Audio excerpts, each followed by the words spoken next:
చూడండి ఫ్రెండ్స్, లైఫ్‌లో మనం కంఫర్ట్ జోన్‌లోకి వెళ్ళామనుకోండి, హ్యాపీనెస్ ఉండదు నిజంగా చెప్పాలంటే. కదా! సో, అలాగేంటంటే గుడ్ అండ్ బ్యాడ్ కూడా ఏంటంటే అంతగా జడ్జ్ చేయలేం కంఫర్ట్ జోన్‌లో ఉన్నప్పుడు మనం.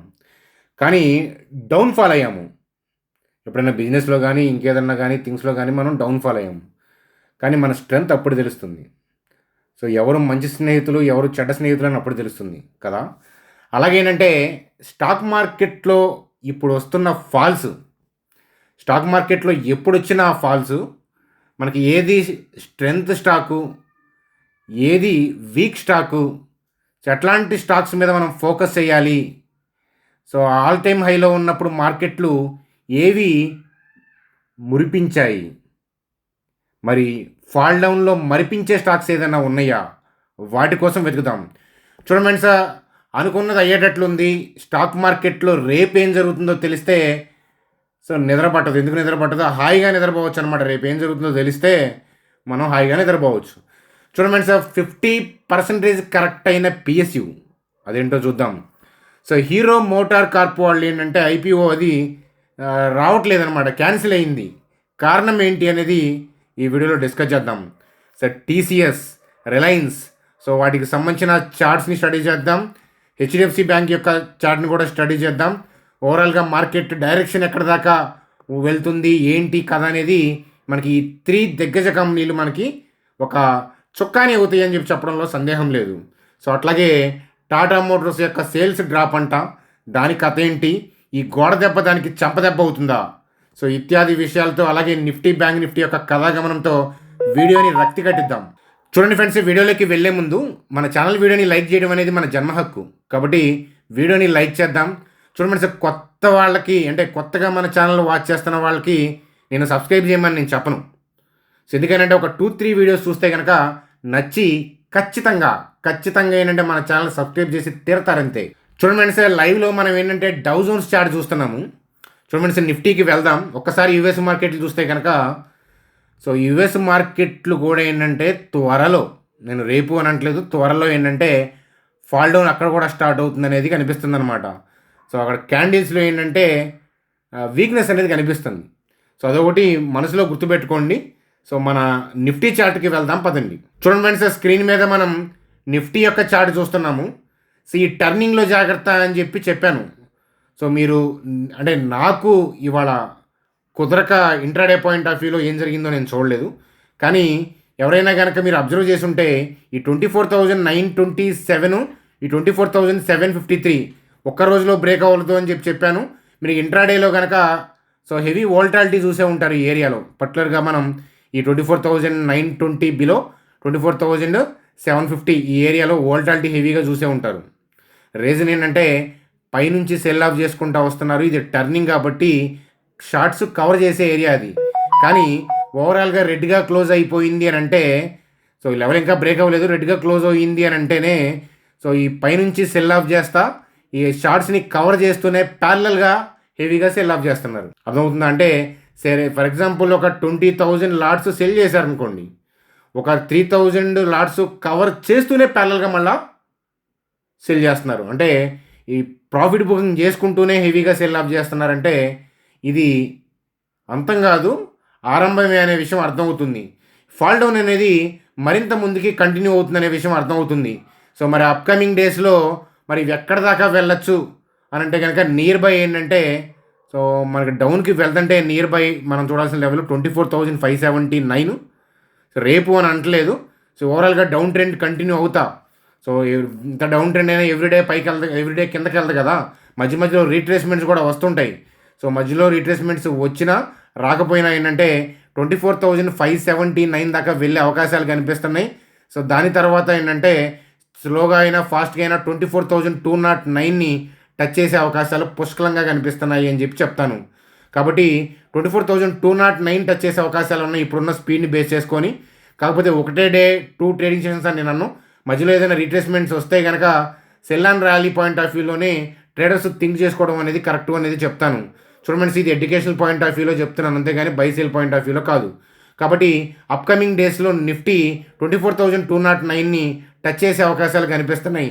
ఈ పర్టికులర్ ఏరియాలో బై ఆర్డర్స్ ఉన్నాయి కాబట్టి టర్నింగ్ కాబట్టి అది సో మనకి పైనుంచి సెల్ ఆఫ్ చేస్తున్నారు కాబట్టి మళ్ళీ ఏంటంటే ఈ కవరింగ్ చేసే ఏరియా ఇక్కడ ఉంది కాబట్టి ఇక్కడ దాకా వెళ్ళే అవకాశాలు పుష్కలంగా కనిపిస్తున్నాయి. మధ్యలో రీట్రేస్మెంట్స్ వస్తుంటాయి కానీ ఓవరాల్గా మార్కెట్ల యొక్క ట్రెండు అక్కడ క్యాండిల్ పడే విధానం ఆ ఇంటెన్షన్ అంటే ఏంటంటే గట్టిగా సెల్ ఆఫ్ చేస్తున్నారు. అర్థమవుతుందా? కానీ ఇండియా యొక్క ఫండమెంటల్స్ బాగానే ఉన్నాయి, మన ఎకానమీ స్ట్రెంత్గానే ఉంది, క్వార్టర్లీ రిజల్ట్స్ రాబోతున్నాయి. సో అయినా కూడా వాళ్ళు సెల్ ఆఫ్ చేస్తున్నారంటే వాళ్ళ ఇష్టం, అది ప్రాఫిట్ బుకింగ్ చేసుకుంటున్నారు. కానీ ఓవరాల్గా మన ఎకానమీకి ప్రాబ్లం లేదు కాబట్టి సో డిఐస్ నుంచి బయ్యింగ్ వస్తుంది. అలాగే ఏంటంటే కొంత ప్రాఫిట్ బుకింగ్ చేసుకున్న తర్వాత వాళ్ళు ఏదో రేంజ్ అనుకుంటారు, ఆ రేంజ్లోకి వెళ్ళినాకైనా సరే వాళ్ళు టర్న్ చేస్తారు.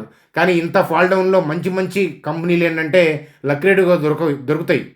చూడండి, స్టాక్ మార్కెట్లో ఆపర్చునిటీస్ అస్తమానం దొరకవు. కాబట్టి ఇట్లాంటి సమయంలోనే మనం వేటగాడిలాగా మనం ఉండాలి. ఆచితూచి ఏంటంటే మనం చూసుకుంటా ఏంటంటే మనం స్టడీ చేసుకోవచ్చు స్టాక్స్ని అని చెప్పి చెప్తాను. మన చాణక్య స్టాక్ ట్రేడర్స్ అంటేనే క్రొకోడైల్స్ లాంటి వాళ్ళు. ఆకలి ఎక్కువ, ఓపిక ఎక్కువ, దప్పిక ఎక్కువ, దాహం ఎక్కువ కదా. చూడండి ఫ్రెండ్స్, మనం ఎగబడం మార్కెట్ మీద, కానీ మన ఏరియాకి కనుక వస్తే మార్కెట్ దాన్ని ఏనుగునైనా చంపేస్తాం, సింహానైనా చంపేస్తాం కదా. కాబట్టి అట్లాంటి ఆపర్చునిటీస్ మంచి మంచి quality stocks like Reliance, Titan, TCS ఇట్లాంటి వాటిల్లో అస్తమానం అవకాశం రాదు. కాబట్టి నేను స్టడీ లెవెల్స్ చెప్తా ఉంటాను, మీరు కూడా ఏంటంటే వాటిని బట్టి అబ్జర్వ్ చేసుకొని మీ ఫైనాన్షియల్ అడ్వైజర్ని కలిసి డెసిషన్స్ తీసుకోవచ్చు అనమాట. సో కాబట్టి అప్కమింగ్ వీడియోస్ జాగ్రత్త, సబ్స్క్రైబర్స్ ఎవరైతే ఉన్నారో ఇలాంటప్పుడు యాక్టివ్గా ఉండండి. నార్మల్ టైంలో మార్కెట్ ఆల్ టైమ్ హైలో ఉన్నప్పుడు నేను కూడా పెద్ద ఇంట్రెస్ట్ చూపించాను, కానీ మార్కెట్ ఫాల్ డౌన్స్లో ఏంటంటే ఏది ఎక్కువ అవకాశం దొరుకుతుంది అనేది మనం కాచు కూర్చోవాలి అని చెప్పి చెప్తానమాట. కాబట్టి స్టాక్స్ వాటి యొక్క కీ లెవెల్స్ని అప్కమింగ్ వీడియోస్లో కంటిన్యూ చేస్తూ ఉంటాను అని చెప్పి చెప్తాను. చూడండి ఫ్రెండ్స్, పిఎస్యూ స్టాక్స్ అయిన కొచ్చిన్ షిప్ యార్డ్, సో అలాగే ఐఆర్ఎఫ్సి ఇట్లాంటివి ఏంటంటే టాప్ నుంచి అంటే ఆ స్టాక్స్ యొక్క హై నుంచి ఏంటంటే 30-40% పడ్డాయంట. సో ఇంకా పడతాయి.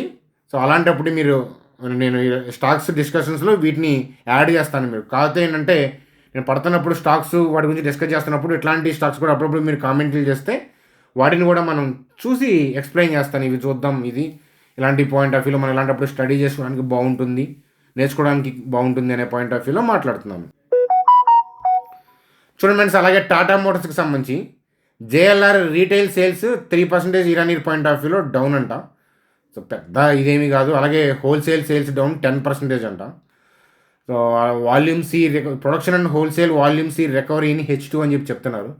చూడండి ఫ్రెండ్స్, ఎప్పుడైనా గుర్తుపెట్టుకోండి, ఓవరాల్గా 1 year వచ్చిన తర్వాత ఇయర్లీ రెవెన్యూ, ఇయర్లీ ప్రాఫిట్స్ ఎట్లా ఉన్నాయి అలా చూడండి. ఎప్పుడైనా సరే ఒక కంపెనీని అనాలిసిస్ చేయాలంటే ఒక క్వార్టర్, హాఫ్ ఇయర్లీయో చూడకూడదు అనమాట. అప్స్ డౌన్స్ చిన్న చిన్న థింగ్స్ అయినా ఉంటాయి, మళ్ళీ ఏ థింగ్స్ సర్దుకుంటూ ఉంటాయి అనమాట. చూడండి ఫ్రెండ్స్, హీరో మోటార్ కార్ప్స్ వాళ్ళు ఏంటంటే డ్రాఫ్ట్ పేపర్స్ విత్డ్రా చేశారనమాట. యాక్చువల్గా సెబీకి డ్రాఫ్ట్ పేపర్స్ సబ్మిట్ చేసుకుంటారు కదా ఐపీఓకి వచ్చే ముందు. సో ఏంటంటే వీళ్ళు విత్డ్రా చేస్తున్నారు. ఇంత ప్యానిక్ టైంలో ఏంటంటే ఐపీఓలోకి రారు. సో అందువల్ల మార్కెట్ బాగా పీక్స్లో ఉన్నప్పుడే ఐపీఓ ద్వారా వస్తారనమాట. ఎందుకంటే ఎక్కువ మనీ వస్తుంది, ఎక్కువ మంది పీపుల్ బయింగ్ ఇంట్రెస్ట్ చూపిస్తారు కదా. ఈ ఎఫ్ఐసి సెల్లింగ్ మోడ్లో ఉన్నప్పుడు దానికోసం వీళ్ళు విత్డ్రా చేసుకున్నారు. మళ్ళీ ఎప్పుడో వస్తారనేది నేను అనుకుంటున్నాను అనమాట. కారణం అదే, ఎందుకంటే మొత్తం సిద్ధపడి ఇప్పుడు డ్రాఫ్ట్ పేపర్స్ వెనక్కి తీసుకుంటున్నారంటే కారణం అది అయి ఉండొచ్చని నేను నా వ్యక్తిగతంగా భావిస్తున్నాను. చూడండి సార్, బ్యాంక్ నిఫ్టీ గురించి అలాగే దిగ్గజ కంపెనీల గురించి చూసే ముందు చూడండి సార్, లాస్ట్ నైట్ మీకు చెప్పాను కదా, సో మీకు ఎవరికైనా అకౌంట్ ఓపెన్ చేసుకోవాలంటే మన లింక్ ద్వారా అకౌంట్ ఓపెన్ చేసుకోండి అని. అట్లాగే ఏంటంటే 2 groups నేను పెట్టదలుచుకోలేదు, కొంతమంది అడిగారనమాట. ఇప్పుడు ఈక్విటీ మార్కెట్లో నేర్చుకుంటూ ఉంటాం, భవిష్యత్తులో ఏంటంటే F&Oకి సంబంధించిన ఎడ్యుకేషనల్ కంటెంట్ కూడా ఏంటంటే ఇప్పుడు నేర్చుకొని భవిష్యత్తులో మేము ఆ ఆపర్చునిటీస్ని వాడుకుంటాం, నేర్చుకొని కొంతకాలం తర్వాత అని అంటున్నారు. ఆ పాయింట్ నాకు నచ్చిందనమాట. సో అందువల్ల ఏంటంటే సో మీకు ఎవరికైనా అకౌంట్ ఓపెన్ చేసే ఉద్దేశం ఉంటే కనుక చూడండి, ఇక్కడ ఏంజల్ లింక్ ప్రొవైడ్ చేశాను. సో ఏంజల్ లింక్ ప్రొవైడ్ చేశాను, మన లింక్ ద్వారా మీకు చేసుకోండి. మీకు ఏదైనా క్వెరీస్ ఉంటే కనుక దాని తర్వాత మీ నెంబర్కి టెక్స్ట్ చేయమంటాను. వన్స్ మీరు ఈ లింక్ ద్వారా అకౌంట్ ఓపెన్ చేసుకుంటే కనుక ఐడిని మా టీం నెంబర్కి సపోర్ట్ చేయండి, పంపించండి. అర్థమవుతుంది. వన్స్ క్రియేట్ చేసుకుంటే కనుక మేము కూడా ట్రాక్ చేయడానికి బాగుంటుందన్నమాట. సో అది వన్స్ మీరు అకౌంట్ ఓపెన్ చేసుకుంటే మీకు లైఫ్ టైం ఎడ్యుకేషనల్ కంటెంట్ కూడా ఉంటుంది, గైడెన్స్ అనేది ఇవ్వడం అనేది జరుగుతుంది. కాబట్టి మీరు అందరూ కూడా ఓల్డ్ వాళ్ళైనా కొత్త వాళ్ళైనా టెన్షన్ పడాల్సిన అవసరం లేదు, కూల్ అని చెప్తాను. చూడండి ఫ్రెండ్స్, ఎప్పుడైనా సరే బ్యాంక్ నిఫ్టీ గురించి చూసే ముందు హెచ్డిఎఫ్సి బ్యాంక్ని చూడండి, ఐసిఐసి బ్యాంక్ని కూడా చూడండి. హెవీ వెయిటెడ్ స్టాక్స్ కదా, వీటి యొక్క డైరెక్షన్ బట్టి అది ఉంటుంది. చూడండి సార్, హెచ్డిఎఫ్సి బ్యాంకు హెవీగా సెల్ ఆఫ్ జరుగుతుంది. Sooner it is going to touch 1587 అనే విషయం సుస్పష్టంగా అర్థమవుతుంది కమింగ్ డేస్లో. సో 1587 కిందకి వెళ్ళిన తర్వాత మళ్ళీ దాన్ని ఫర్దర్గా రివ్యూ చేద్దాం.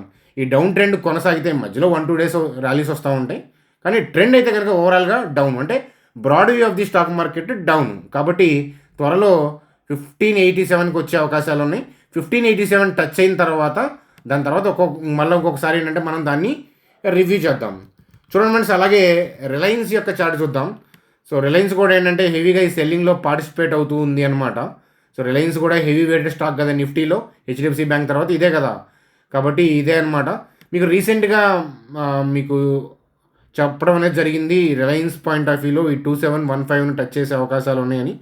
మంత్లీ చార్ట్ చూస్తే కనుక 2574ని టచ్ చేసే అవకాశాలు ఉన్నాయి. కాబట్టి ఒక్కసారి 2574 కిందకి వెళ్ళిన తర్వాత మనం రిలయన్స్ని రివ్యూ చేద్దాం. మధ్యలో ఏదైనా గుడ్ న్యూస్ వచ్చి డిఐఎస్ యొక్క బయింగ్ అనేది ఎఫ్ఐ సెల్లింగ్ని డామినేట్ చేసి మార్కెట్ కనుక బోటం అయితే కనుక అలాంటప్పుడు నిఫ్టీ గురించి వ్యూ మాట్లాడతాను, రిలయన్స్ గురించి కూడా మాట్లాడతాను. అన్లెస్ అంటిల్ ఏంటంటే ఈ డౌన్ ట్రెండ్ అనేది కొనసాగుతుంది. సో కమింగ్ డేస్లో 2574కి వచ్చే అవకాశాలు రిలయన్స్ ఇండస్ట్రీ కనిపిస్తున్నాయి. చూడండి సార్, ఐటీ ప్యాక్ అయిన టీసీఎస్ అనమాట. సో టీసీఎస్ ఏంటంటే టర్నింగ్లో ఉంది. ఆ షార్ట్స్ కవర్ అవ్వడం వల్ల ఏంటంటే మనకి దాంట్లో సెల్లింగ్ ప్రెజర్ అనేది కనిపించట్లేదు. కానీ ఓవరాల్గా ఏంటంటే ఈ షార్ట్స్ కవర్ చేసి ఫ్రెష్గా సెల్ ఆఫ్ చేస్తారు. ఇన్ కమింగ్ డేస్లో సో 3969, 3891కి వచ్చే అవకాశాలు కనిపిస్తున్నాయి టీసీఎస్లో కూడా. అదనమాట, అన్లెస్ అంటిల్ మార్కెట్లో బోటం అయితే. సో హెవీగానే వాళ్ళు స్టార్ట్ చేశారు కాబట్టి గట్టి గుడ్ న్యూస్ ఉంటే తప్ప వాళ్ళు మళ్ళీ ఆలోచన మార్చుకోరు. సో 10th టీసీఎస్ రిజల్ట్స్ అయినా ఐటీ కంపెనీ రిజల్ట్స్ వస్తున్నాయి కదా, టీసీఎస్తో ఇన్ఫోసిస్తో. సో ఆ రిజల్ట్స్ వచ్చిన తర్వాత గైడ్లైన్స్ని బట్టి అప్పుడు మార్కెట్ డైరెక్షన్ మళ్ళీ అప్పుడు కూడా అంచనా వేద్దాం. సో అన్లెస్ అంటిల్ అప్పుడు దాకా ఏంటంటే మార్కెట్ డైరెక్షన్ ఓవరాల్గా డైరెక్షన్ కిందకే అని చెప్తాను, ఎవ్రీడే కిందకని మనం చెప్పలేము, అలా వెళ్ళదు మార్కెట్ ఎప్పుడు కూడా. చూడండి సార్, స్క్రీన్ మీద బ్యాంక్ నిఫ్టీ యొక్క చార్ట్ చూస్తున్నాము. సో బ్యాంక్ నిఫ్టీలో కూడా ఏంటంటే మనం 51,019, 50,483 అది కూడా బ్రేక్ అయిపోయింది. కాబట్టి సోనర్ ఏంటంటే 49,796, 49,626ని టచ్ చేసే అవకాశాలు కనిపిస్తున్నాయి. సో మనకి ఓవరాల్గా మంత్లీ చార్ట్ చూస్తే కనుక 4409 దగ్గర లెవెల్ ఉంది. సో ఈ లోపు మనకి ఏదైనా గుడ్ న్యూస్ వచ్చి డిఐస్ నుంచి బయింగ్ సపోర్ట్ వచ్చి రికవర్ అయితే ఓకే. అన్లెస్ అంటిల్ ఏంటంటే మనకి ఇంకా కమింగ్లో బ్యాడ్ న్యూస్లు సపోర్ట్ చేయడం పెద్ద గుడ్ న్యూస్ లేకపోతే బ్యాంక్ నిఫ్టీ 44,409ని టచ్ చేసే అవకాశాలు ఉన్నాయి. మరి బ్యాంక్ నిఫ్టీ అక్కడ దాకా వెళ్తే మరి నిఫ్టీ ఎక్కడ దాకా వెళ్తుందో ఒకసారి చూద్దాం పదండి. చూడండి సార్, నిఫ్టీ యొక్క మంత్లీ చార్ట్ చూస్తే కనుక 20,236 ఈ ఏరియా దాకా వెళ్ళే అవకాశాలు కనిపిస్తున్నాయి.